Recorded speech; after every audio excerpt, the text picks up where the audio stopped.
দেশে আসলাম এত টাকা খরচ করি তার জন্য, কিন্তু সে আমার ভালোবাসাটা মূল্যায়ন দিয়ে দিল। সে শুধু আমাকে অবিশ্বাসী করে। আরে আমি তোমার জন্য এত টাকা খরচ করে আসলাম, তোমার কাছে কিছুই মনে হয়নি?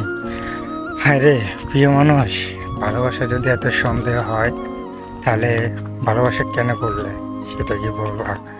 তুমি তোমার ফ্যামিলির পছন্দ মতন বিয়ে বসতে চাও, কিন্তু এখন আমাকেও মানা করতে পারছো না, অন্য কাউকেও মানা করতে পারছো না। তোমার ছবিগুলো আমি যখন দেখতে চাই তুমি তখন আমাকে তোমার ছবিগুলো দেখাচ্ছ না, অন্য একটা ছেলেকে তোমার ছবি ঠিকই দিচ্ছ। কিন্তু কি বলবো, হয়তো বা আমার ভালোবাসা মিথ্যা ছিল, তাই বলে তোমাকে দূরে রাখতে পারিনি। একটা কথা মনে রাখবা প্রিয় মানুষ, তোমার জন্য এত টাকা খরচ করে আসলাম তোমাকে বিয়ে করে আমার বাড়িতে নেওয়ার জন্য, কিন্তু তুমি আমাকে বড় একটা সারপ্রাইজ দিয়ে দিছো। সে সারপ্রাইজে আমি সারাটা বছর মৃত্যুর আগ পর্যন্ত থাকবো।